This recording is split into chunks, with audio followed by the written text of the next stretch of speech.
الحمد لله رب العالمين اللهم صل وسلم وبارك على المبعوث رحمة للعالمين سيدنا محمد بن عبد الله الهاشمي القرشي وعلى آله وأصحابه ومن اهتدى بهديه واستنى بسنته وتبع هداه إلى يوم الدين.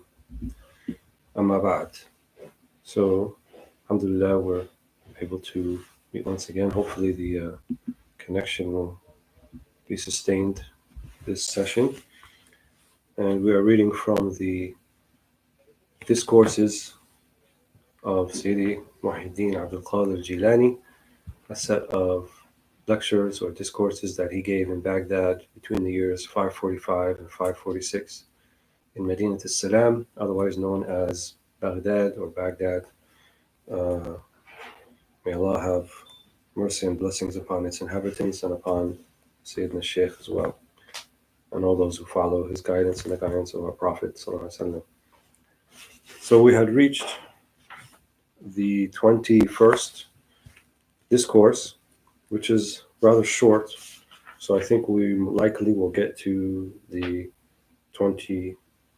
reach the 21st, which is rather short, so we're likely to get to the 22nd discourse as well, inshallah. So the theme in the 21st is this idea of veils or hijab. And we find this mentioned in the Quran. كَلَّا إِنَّهُمْ عَنْ رَبِّهِمْ يَوْمَئِذٍ لَمَحْجُوبُونَ, right? Surah Mutaffifin, if I'm not mistaken. Mahjubun, so they will be veiled from their Lord on that particular day. And so apart from the popular way that hijab is used, which is to indicate the head covering of a woman, but the mustalah, the terminology that we find in books like this of hijab, is talking about veils between you and Allah subhanahu wa ta'ala. So if Allah subhanahu wa ta'ala is the ultimate reality, وَهُوَ الْحَقِّ الْمُبِينَ, right? He is the clear and عوارف المعارف, as Sibawayh said. He is the most known of things that can be known. And أو الواجب المعرفة أو النظر المؤدي إلى المعرفة. And the ulama of Aqidah, they said that the first obligation upon anybody is to know God, or at the very least another, to take it upon themselves to explore and get to the point where they can know Allah subhanahu wa ta'ala. So knowing Allah subhanahu wa ta'ala seems like it should be a fairly straightforward thing. If Allah, one of his names is al-Zahir, as we've mentioned many times before, and then he's a manifest, and everything in the dunya and everything in creation is a tajalli, it's a manifestation of Allah's power and of his will and of his knowledge and of his intent and so forth, then why is it that there are seemingly so many people who don't see that, who don't believe in God, or refuse to even think about the question to begin with? And the answer to that is that there are hujab, there are these veils between us and Allah subhanahu wa ta'ala. So Allah subhanahu wa ta'ala is not veiled. The ones who are veiled are us. We're veiled by our own mistakes, by our sins, which is commonly referred to as al-hujab al-zulmaniya or hijab al-zulmani. So the opaque or dark veil is one that is of your own doing, by your transgressions, by your mistakes, by your sinning. And so the obstacles, the hindrances between us and knowing Allah subhanahu wa ta'ala, having a more sort of immediate and intimate knowledge of him so that it reflects every moment in our lives, it's of a spiritual nature, not so much as an intellectual nature. So if it's of a spiritual nature, that means our deeds, our acts, our states, so forth, they can get in the way of us seeing Allah subhanahu wa ta'ala and knowing Allah subhanahu wa ta'ala. So these hujab, or these veils, can be dark and opaque, or they can be made out of light. Once a person has somewhat transcended and moved beyond just kind of the run-of-the-mill everyday sinning of the laity, and then has moved to a closer qurb, right? Allah subhanahu wa ta'ala yuqarribuka ilayh, he brings you closer to him. There's still going to be hujab. there's still going to be veils, because it's something that you never quite get free of. And those type of hujab are going to be called nuraniya, so veils of light. And no matter how much you think that you know Allah subhanahu wa ta'ala, or you have an appreciation for the divine, there's always more that you can know. There's always more that can be gleaned. There's always more that can be imbibed and then imbued within your soul. Because Allah subhanahu wa ta'ala, the object of our knowledge, is infinite. وَلَا يُحِيطُونَ بِعِلْمِهِ شَيْئًا. No one can encompass the knowledge of God. That's impossible. So Allah subhanahu wa ta'ala will reveal. That's why we say Allah reveals Himself, or reveals His words. He chooses to reveal. Sometimes He will reveal something of the ghaib, right? Something of the unseen to certain people, right? Sometimes He will withhold. So, يَخْتَصُ بِرَحْمَتِهِ مَنْ يَشَاءُ. Allah subhanahu wa ta'ala is the one who chooses who is going to receive His rahmah, His mercy, in the manner and how, and so forth. So, the object then in life is to kind of work our way through these veils, these hijab, and get past them. And then at least we'll be dealing with hijab nurani, with a hijab of light. And hijab of light usually comes in the form not so much of sinning in kind of the zahir, outward sense, but something of a lack of appreciation for the higher levels that one can possibly aspire to. So sometimes the dilettante or the novice will find themselves in kind of somewhat of a spiritual euphoria, somewhat of a fatah, what they think, or illumination, and they think they've reached the end of the road, that they have become qutub al-aqtab, and they have become this great wali, wa min al-akabir, and these words, the superlatives that Shaykh talks about sometimes, and they feel like they've arrived. But the true wali of Allah subhanahu wa ta'ala will never feel like they've arrived. They always feel like they are abd. And that's why they say the beginning of the murid is also nihayat al-murad, or nihayat al-kamil. So the murid in the beginning is striving and doing a lot of nawafil and extra prayers and so forth. And the object behind that is to get closer to Allah subhanahu wa ta'ala, right? To increase in voluntary acts of faith and of Islam, so that they can have a close relationship with Allah subhanahu wa ta'ala. And the murad, or al-kamil, the one at the end, is also doing that, but not so much out of seeking to capture a close relationship with Allah, but out of gratitude, out of shukr, right? No one was more abundant in ibadah than our Prophet sallallahu alaihi wasallam. He said about himself, وَأَنَا أَتْقَاكُمْ لِلَّهِ, and I am known as the most taqwa of Allah subhanahu wa ta'ala. And so when he was asked why he was praying long nights to the extent that his legs or calves would get swollen from standing in prayer so long, and then Aisha asked him, why do you do so when your sins have been forgiven and you have no sins to begin with? So she applied the perspective of the murid when she asked that question. Like, we're seeking Allah, so we'll do a lot of extra work, but if you're already there and you've arrived, then why do you do it? And then he responded in the response of the murad, the one who was sought, not the one who was seeking. He said, أَفَلَا أَكُنْ عَبْدًا شَكُورًا. Yani, in other words, أَرَادَنِي اللَّهُ فَشَكَرْتُ. Allah subhanahu wa ta'ala chose me, and so this is the way that I choose to thank him and show my gratitude towards him. So that's why they say the beginning of the road kind of looks like the end of the road. Wallahu a'lam. So let's go to see what Shaykh Abd al-Jilani says about hijab, or hijab in general.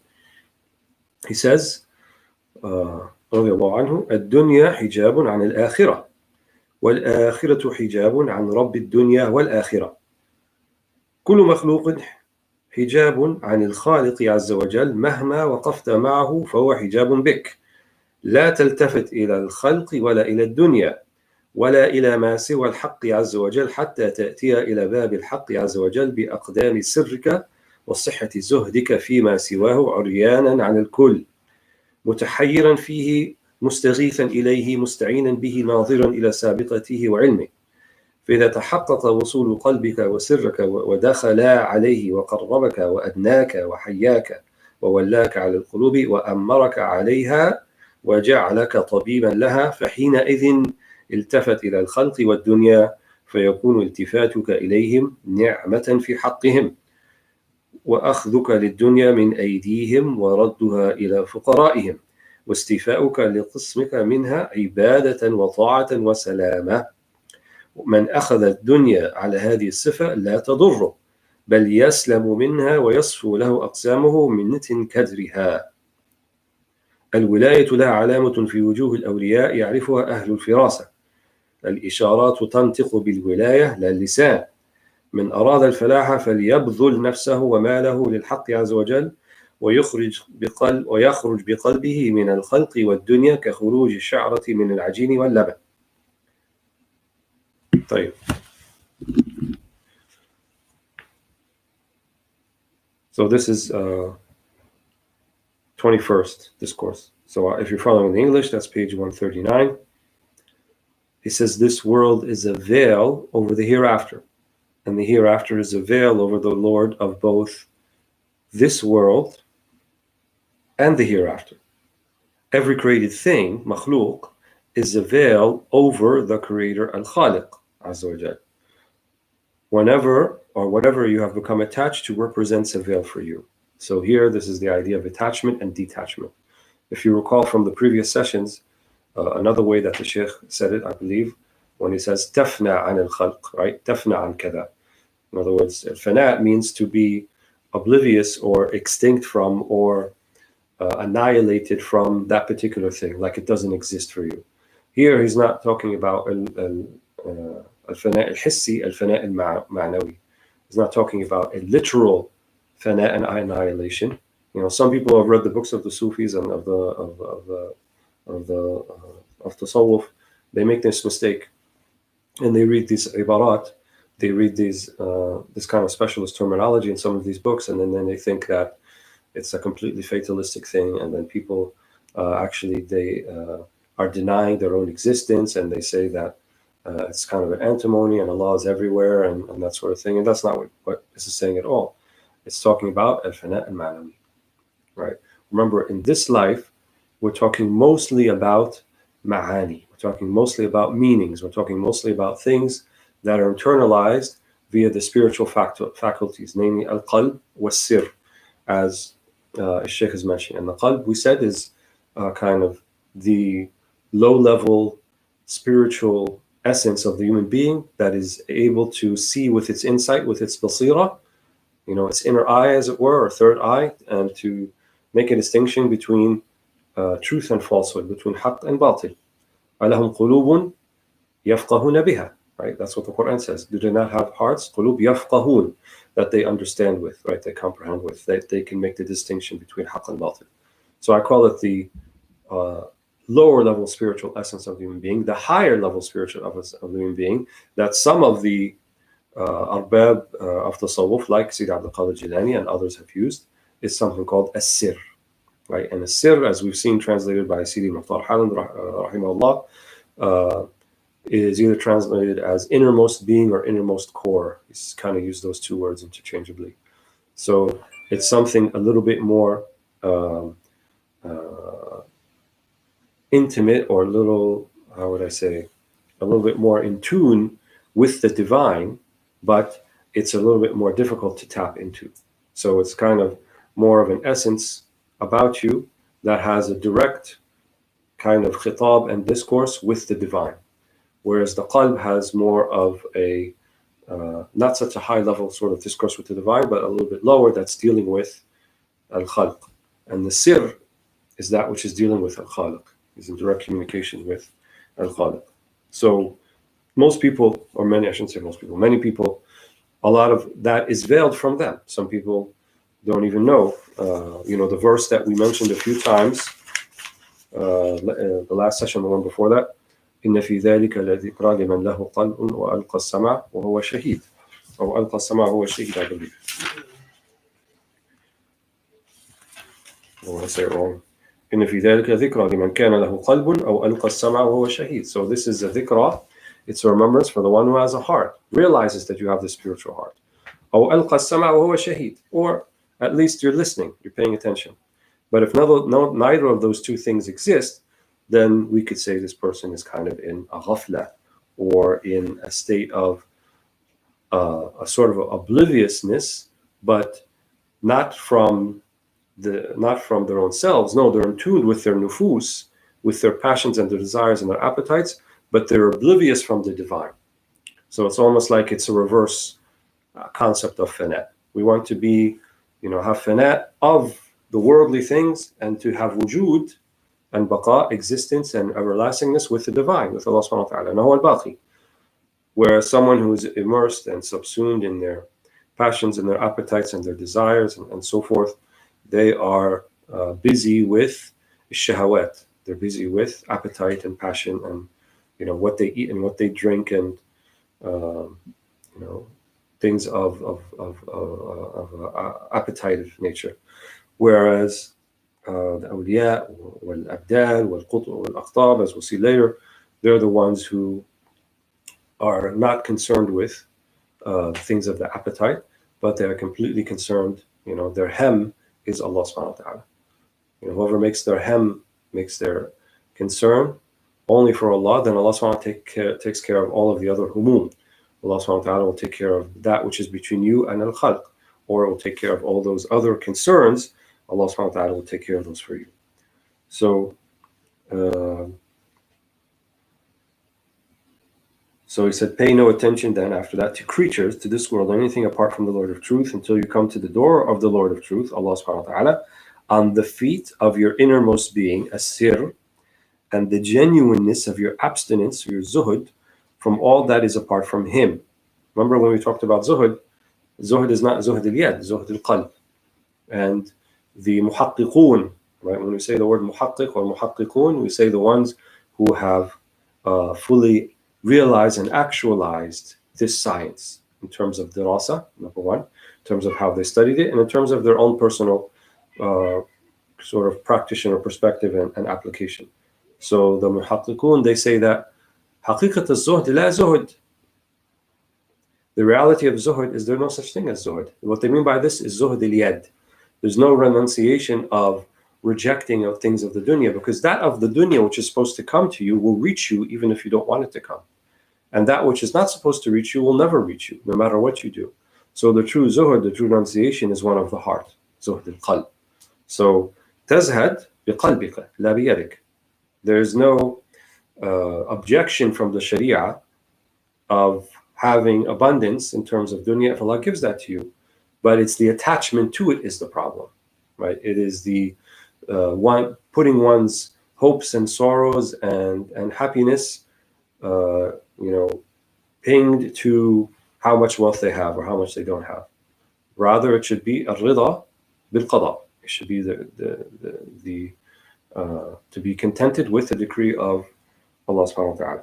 So when he means by here, the genuineness of your abstinence, what's the genuineness of abstinence, of zuhud, is that it's in your heart.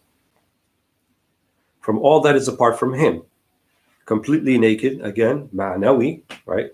Stripped or naked, uryan, from passions, desire, appetites, and connections to those things. Bewildered about Him, al-hira, seeking His aid and His help, observing His preordination, His sabiqa, and His foreknowledge. When your heart and your innermost being have truly arrived and have entered His presence, when He has drawn you near, brought you close, and revived you, when He has given you authority over hearts, put you in command of them, and made you a physician for them, only then must you pay attention to creatures and to this world. Your attention to them will now be a blessing where they are concerned. You are receiving this world from their hands, giving it back to the poor among them, and accepting your own allotted share or qism in full will be an act of worship, obedience, and salvation. When someone can accept the world in this manner, far from being damaged by it, he is saved from it, and his allotted shares are purified from the stench of its filth.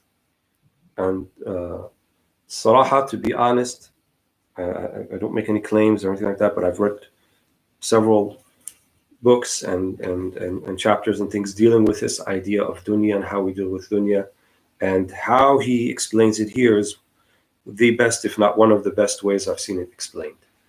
Usually people get, I would say, a little bit confused about, well, dunya, we're in it, and but I have dunya, what am I supposed to do? And I don't want to be attached to it and so forth.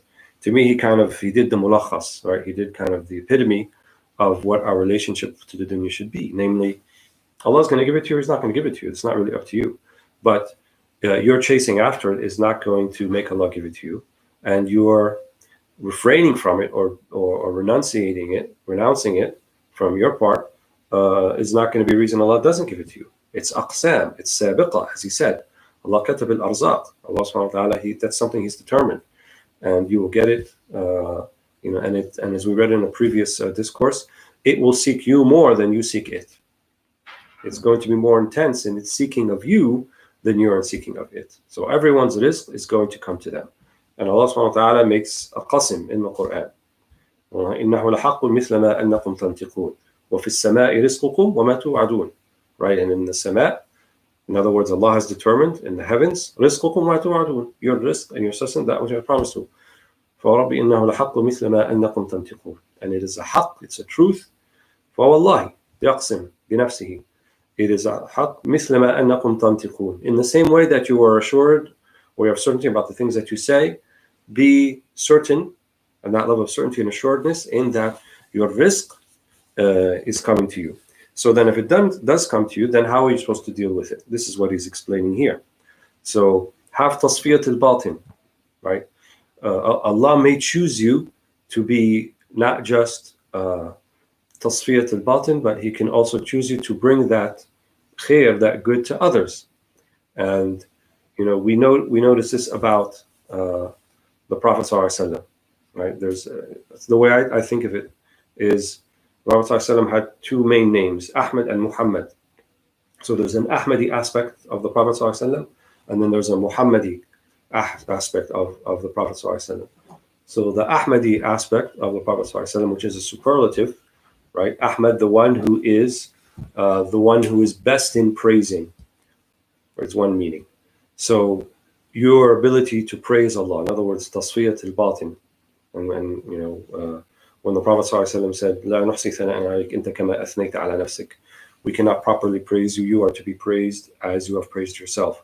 That's only something Ahmad ﷺ could have said, right, to begin with, or Muhammad ﷺ, the Prophet. So how to properly praise Allah is kind of the object of maybe the inner work that needs to be done of your suluk, of your wayfaring, of your spiritual wayfaring, of your path towards God. And then there's another aspect Allah may choose you for. And if Allah chooses you and He sees that there has been this kind of crystallization of the Ahmadi aspect in you, then He may choose you for the Muhammadi aspect. And what does Muhammad ﷺ means? The one who is praised, right? The one who is most praised, or praised by many, or praised by most. And that means now He's going to send you out to people. That means that He's going to make you a wasila. He's going to make you a means لإجراء الخير, لسريان الخير ووصول الخير إلى الناس. He's going to make you a means for the good to reach people. And that means you will be praised for that. But if you are in a place of tasfiyah, right, in a place of tajreed and tafreed, that comes in the next discourse, right, that you're not in need of people's praise or in need of their condemnation or indifferent to such a thing, and Allah has given you this blessing in your heart, then that good will reach other people. And that's one of the asrar, I think, one of the secrets of this deen, is that the way that the da'wah works most of the time is that Allah subhanahu wa ta'ala does it on the hands and through the hearts of people.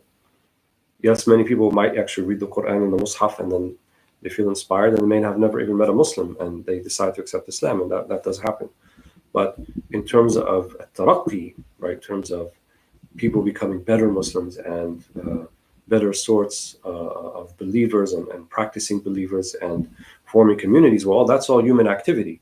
And for that human activity and for those communities to form, you're going to need people who are of this caliber, Muslims that we can think of as more complete perhaps than others. And these more complete Muslims that we refer to by different names, whether we call them al-Muqarrabin, whether we call them al-Awliya, whether we call them al-Akabir, similar meanings, whether we call them al-Zuhad, whether al-Ubad, the Zahids or the Ubad, the ones who worship Allah. These people need to be in every community. And I remember I once asked one of my teachers, and I said, is it almost like a fard kifaya or a communal obligation that there should be some people who just dedicate their lives to the dhikr of Allah and praying for other people and supplicating for them and kind of being the spiritual anchors of a community?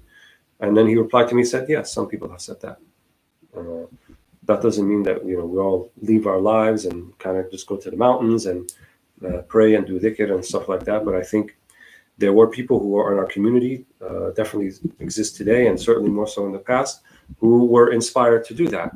And Allah put those meanings in their hearts. And it could be that the dua of one person, that affliction is spared from whole communities. It could be the one person in the majlis, the one person in the particular gathering whose dua is mustajab, whose dua is answered by Allah subhanahu wa ta'ala. And they could be the person sitting all the way in the back that no one's paying attention to. It doesn't have to be the person in the front who's talking.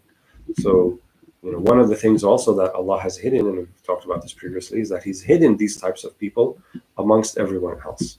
And there's a certain type of wali who, person of God, who doesn't seek accreditation or recognition or to be lauded or to be pointed out to people, but they're content to live what seems to be like a fairly normal or fairly unremarkable life, but their life is anything but unremarkable. Maybe from the outside, their life is unremarkable, but from the inside, the spiritual life that they live, it's quite extraordinary.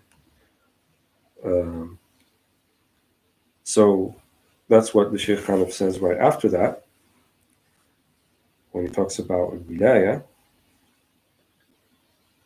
I can find it here in Arabic.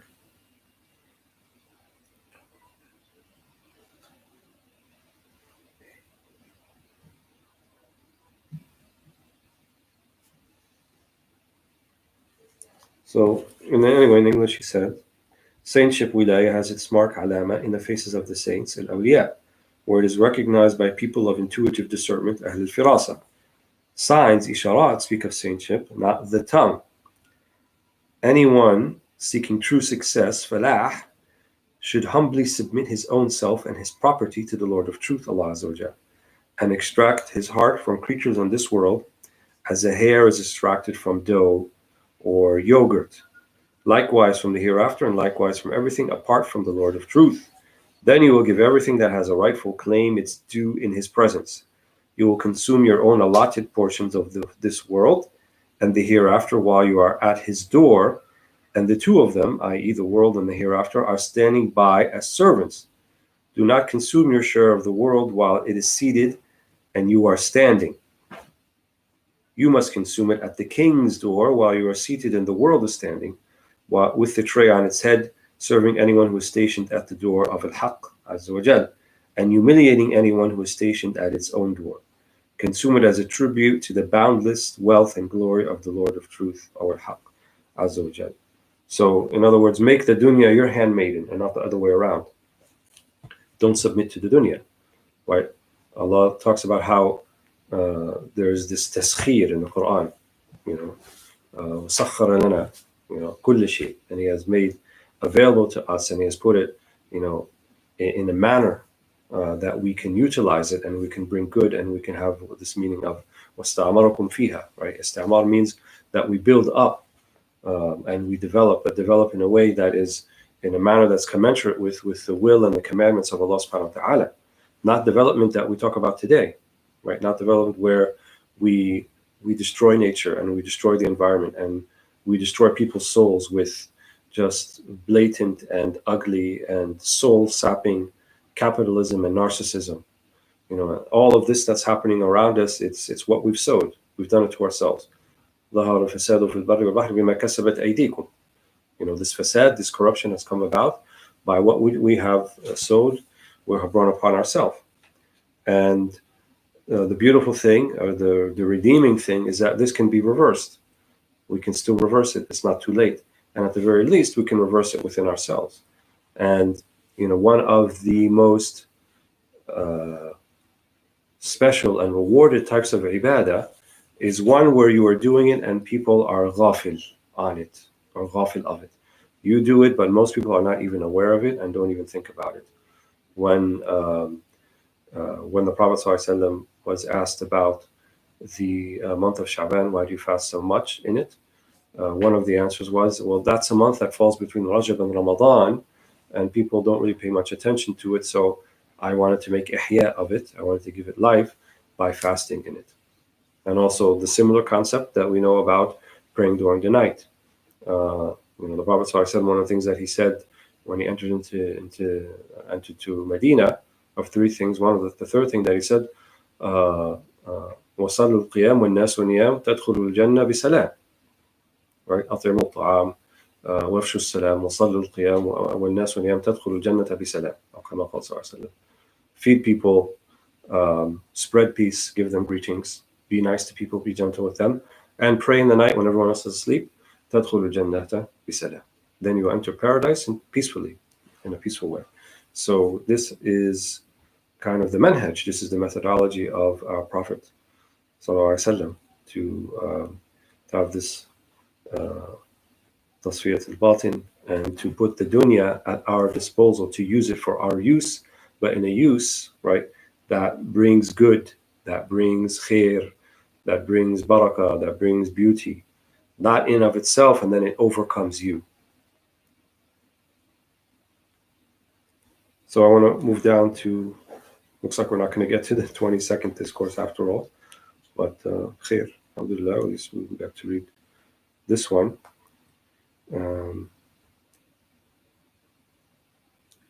Might as well read the rest of it. So he says, the people of the Lord, Ahlillah, are happy to accept bankruptcy in this world for the sake of Allah subhanahu wa ta'ala, and to be drawn close to Him is more pleasing to them than the rewards of the hereafter. They seek nothing from Allah apart from Allah. Again, this is a theme we've seen before.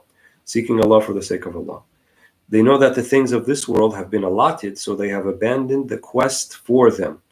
They also know that the degrees of the hereafter and the bliss of paradise have been allotted, so they have given up seeking for this and working to earn it. They wish for nothing apart from the countenance of the Lord of truth. When they enter paradise, they will not open their eyes until they see the light of the face of the Lord of truth, al-Haq Azza wa Jal, right? Because that's really what they're seeking. Similarly, when you enter into Mecca and you enter into the Haram, you should actually divert your gaze from everything until you're the first thing that your gaze falls upon is the Kaaba, right? And we know the Kaaba is symbolic, and the Kaaba represents the Hadra, the divine presence. Allah is not in the Kaaba or anything like that. But since we're in a realm of ma'ani, right, we're in the realm of meanings, then this very simple structure kind of denotes that. It's the qibla of our prayer. وَجَعَلَ اللَّهَ فِي قِبْلَتِكُمْ, right? Put Allah in your qibla. In other words, nothing between you and Allah subhanahu wa ta'ala in the direction of the qibla. So we're given a direction because as human beings, it's just perhaps too hard to fathom the lack of similitude Allah subhanahu wa ta'ala has with all created beings. But as a rahmah and as a mercy for us, we're given the direction of Mecca, and we're given the Kaaba specifically as a direction by which we can direct our gaze and direct our divine supplications and direct our prayer, so that we may have this communal, this commune with Allah subhanahu wa ta'ala. So similarly, we should not be diverted, neither by obviously dunya, and that's darkness, right? Those are hujab dhulmaniya. If we are here, when he's talking about diverted by akhirah, which means that you become consumed with like Jannah and how to get to it, and how many hasanat did I do, and it becomes, for some people, it becomes a numbers game. And one of our teachers also said, Shaykh Muhammad Hafidhahullah, that sometimes the numbers can be a hijab. Numbers can be a hijab. So if you start calculating in your head, oh, I prayed in Mecca, and that's like 100,000 prayers like anywhere else, and I prayed 5 prayers there, so that's 500,000 right there. So that's several centuries of prayers I just got done in one day. So I should have a very high kind of bank account in Jannah because I did all of these extra things. And what people don't realize is, for most of us, the vast majority of us, our nawafil are going to be jawabir. What does that mean? Nawafil, jawabir. Because النافلة هي تجبر ما في الفرض أو ما ينقص من الفرض أو الثلث في الفرض. So that which you missed in your fard, your obligatory prayer, because you weren't focused, you weren't concentrating, you didn't have hudur with Allah subhanahu wa ta'ala, it doesn't count for you. Doesn't count against you per se. You've done your wajib, you've done your obligatory act, but did you get and did you reap the full reward or the full benefit? Not necessarily. So the nawafil then plug in the holes that one finds in the fard. So if you start thinking like, oh, I'm building up and I'm counting, so in a sense, you're seeking of the pleasures, right, of paradise can be diverting you from what the real thing is. So that's still a type of hijab, but we call that hijab nurani. Hijab nurani. It's a veil of light. Because even if that's what you are, and you die in that state, you're going to paradise, inshallah. You die a believer. But there are darajat, there are hierarchies. The highest one is not to be diverted by dunya, and not to be diverted by akhirah, but to be completely focused on wajhullah, the countenance of God, or the Godhead, or Allah subhanahu wa ta'ala himself. So then he says, you must love detachment, tajreed, and solitude, tafreed. If a person's heart is not detached, mujarrad, from creatures and material concerns, asbab, he cannot travel the high road of the prophets and nabiyun, the siddiqun, the champions of truth, and the righteous, as-salihun, until he is satisfied with a tiny fraction of this world and surrenders the greater part to the hand of destiny. Do not get involved in the quest for much, because you will perish. If much does come to you from the Lord of truth, not of your own volition, you will be entitled to it. And that's what we said earlier.